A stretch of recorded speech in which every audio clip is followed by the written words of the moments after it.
आप भी कुछ समय से इंतजार कर रहे हैं। खास तौर से मेरी बहनें, इतनी बड़ी तादाद में आपको देखकर बहुत खुशी हो रही है। इससे पहले वाली सभा में मैं एक उत्तराखंडी बहन से मिली, उनका नाम लीला जी है। शेर से उन्होंने लड़ाई की और इससे मुझे पता चलता है कि यहाँ की मेरी बहनों में कितनी शक्ति है। आपको मालूम होगा कि खास तौर से मैं महिलाओं के लिए काम करती हूँ और मैं चाहती हूँ कि महिलाएं सक्षम बने, सशक्त बने, आपके लिए भी रोजगार पैदा हो।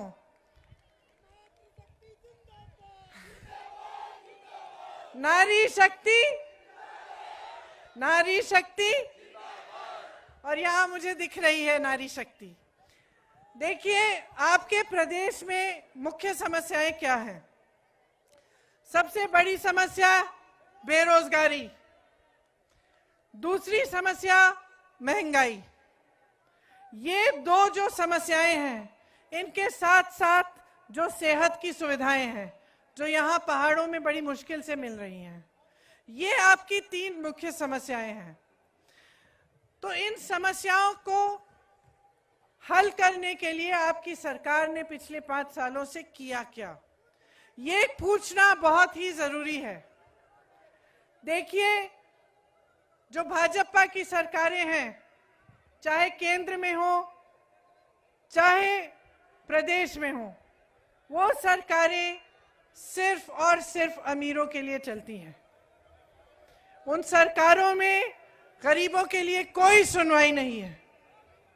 आपकी समस्याएं, आपके संकट, आपके संघर्ष, उनकी ना कोई समझ है और ना कोई सुनवाई है। महंगाई का जो बोझ है वो मेरी बहनें उठाती हैं। आज गैस का सिलेंडर आपके प्रदेश में 1000 रुपए का है, लेकिन पहाड़ों में पहुंचते पहुंचते ट्रांसपोर्ट के साथ तकरीबन 2000 रुपए का हो गया है। सरकार क्या कहती है? कहती है हमने आपको एक मुफ्त सिलेंडर दे दिया, इससे हमारा काम हो गया। ये ठीक नहीं है।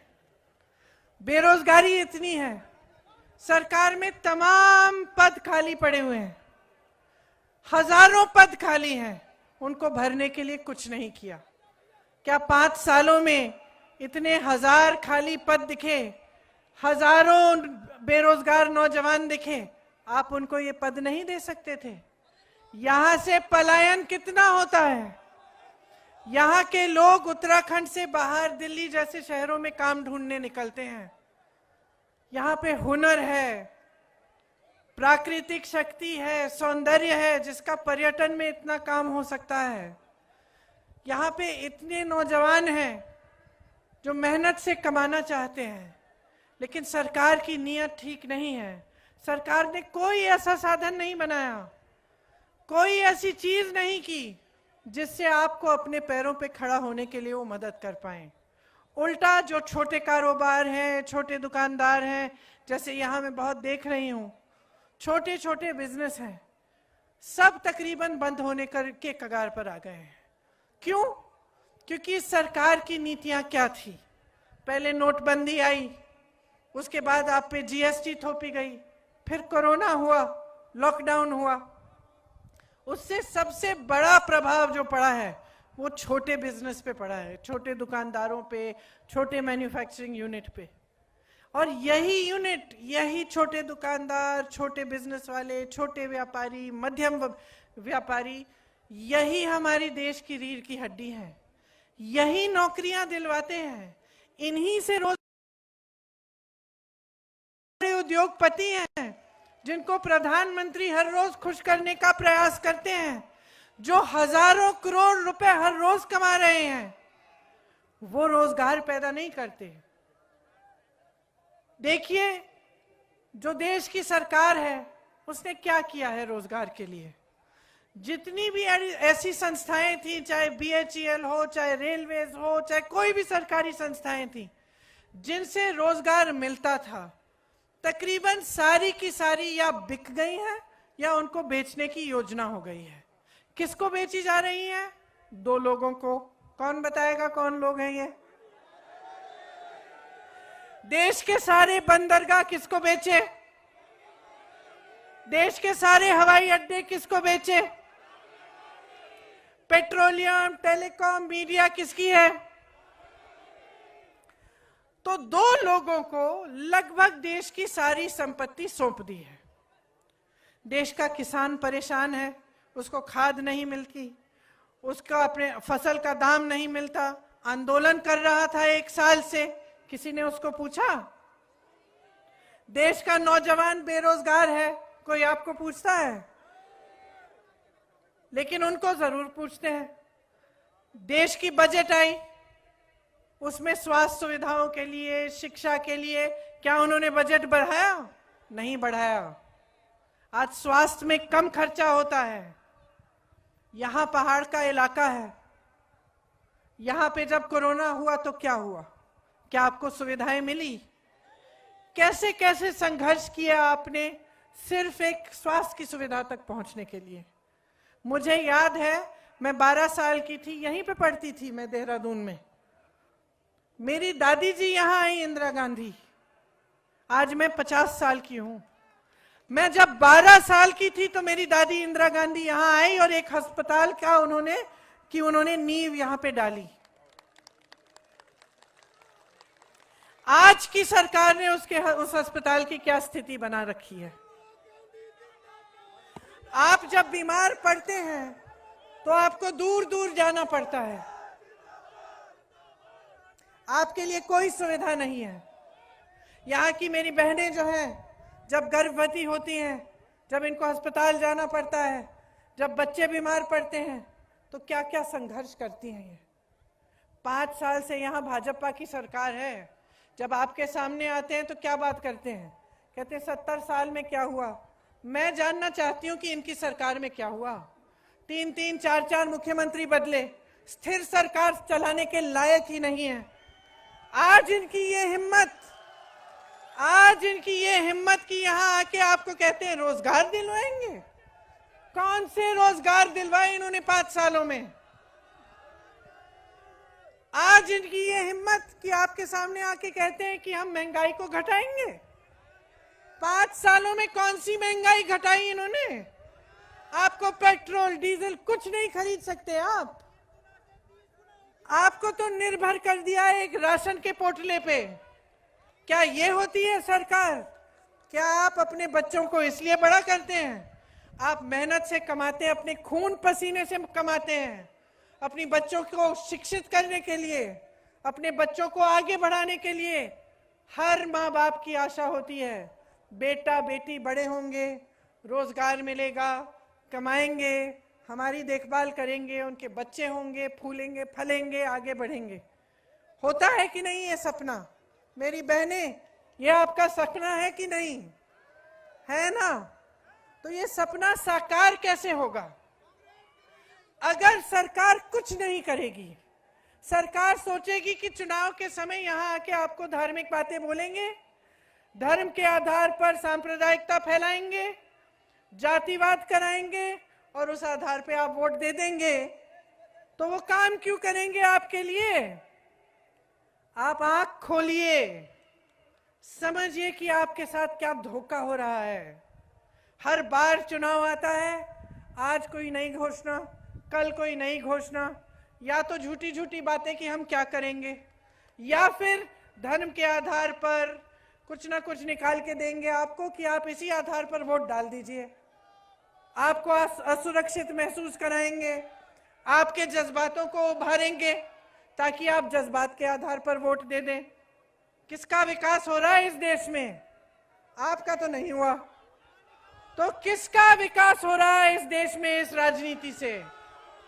भाजपा का विकास हो रहा है, भाजपा के नेताओं का विकास हो रहा है, इनके मंत्रियों का विकास हो रहा है और इनके उद्योगपति दोस्तों का विकास हो रहा है। और किसी का विकास नहीं हो रहा है इस देश में। इस देश में किसानों को कुचलने वाले मंत्री के पुत्र आज रिहा होने वाले, उनको जमानत मिलने वाली है। 6 किसानों को अपनी जीभ के नीचे उन्होंने कुचल डाला। वो मंत्री आज प्रधानमंत्री के साथ मंच पे खड़े होते हैं, प्रधानमंत्री जी उनको कुछ नहीं कहते। उनकी नैतिकता नहीं है क्या? उनकी कोई जिम्मेदारी नहीं है क्या इस देश की जनता की के प्रति? जिम्मेदारी है, लेकिन निभाई नहीं जा रही है। आपके मुख्यमंत्री के क्षेत्र से आई हूं मैं, पूरी सड़क में गड्ढे गड्ढे हैं, कोई विकास नहीं हुआ है उनके क्षेत्र में। मुझे बताया गया है चूड़ियां बांटी जा रही हैं, बिंदियां बांटे जा रहे हैं, पैसे बांटे जा रहे हैं। किस लिए भाई? चुनाव से पहले किस लिए? चुनाव से पहले पैसा बांटेंगे, चुनाव से पहले बिंदियां बांटेंगे, चुनाव से पहले उद्घाटन करेंगे, चुनाव से पहले नई नींव डालेंगे नए नए प्रोजेक्ट के। अरे 5 सालों से आपने रोजगार क्यों नहीं बांटे? 5 सालों से आपने मेहनत क्यों नहीं की? 5 सालों से महंगाई क्यों नहीं घटाई? 5 सालों से सड़कों की मरम्मत क्यों नहीं की? सेहत और स्वास्थ्य की सुविधाएं क्यों नहीं दी? जब आप सबके भाई बहन दिल्ली से चल के अपने गांव आ रहे थे, जब कोरोना था, जब लॉकडाउन हुआ, 1 दिन दिया इन्होंने? 1 दिन भी नहीं दिया। बोला लॉकडाउन हो गया है, ट्रेन नहीं है, बस नहीं है, चलिए घर चलिए। इस पूरे देश के लोग, उत्तर प्रदेश के लोग, बिहार के लोग, उत्तराखंड के लोग बड़े बड़े शहरों से अपने परिवारों को अपने कंधों पर लेकर बगैर खाए पिए, बगैर कोई साधन सुविधा पैदल चलने लगे। कल प्रधानमंत्री जी ने क्या कहा संसद में 2 दिन पहले? उन्होंने कहा कांग्रेस पार्टी ने इनको मुफ्त की यात्रा दे दी, कांग्रेस पार्टी ने इनको मदद कर दिया घर जाने के लिए, कांग्रेस पार्टी ने पाप किया है। ये शब्द इस्तेमाल किए। आप मुझे बताइए, जो गरीब जिसको भगवान भरोसे छोड़ा इस सरकार ने, जो पैदल चल रहा है अपने बच्चे को अपने कंधे पे लाद कर, अपने माँ बाप को अपने कंधे पे लाद कर सैकड़ों किलोमीटर चल रहा है अपने गांव आने के लिए, बगैर कोई साधन सुविधा के लिए के साथ, उसे मदद करके हमने पाप किया कि आपने पाप किया जो अपने महल के अंदर बैठे थे? कि आपने पाप किया जिन्होंने ट्रेन और बस रुकवाई, जिन्होंने कोई सुविधा नहीं दी वापस आने के लिए? किसने पाप किया? ये जनता बताएगी।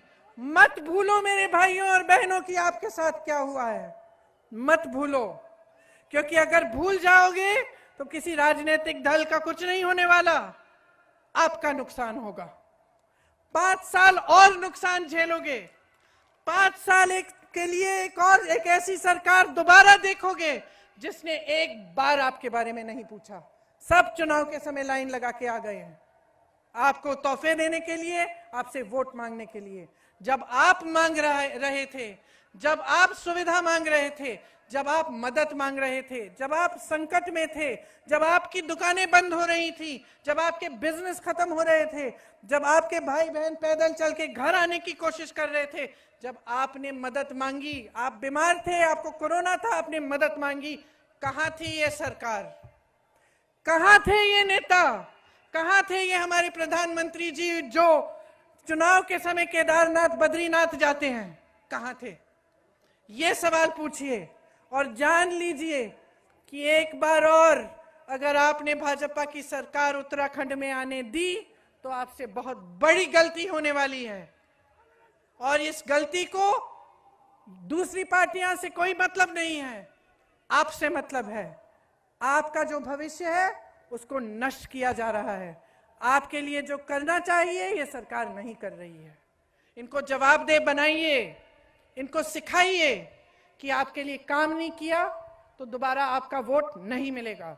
जब तक ये सबक नहीं सीखेंगे तब तक सुधरेंगे नहीं। और सुधारना आपका काम है, आपकी जिम्मेदारी है।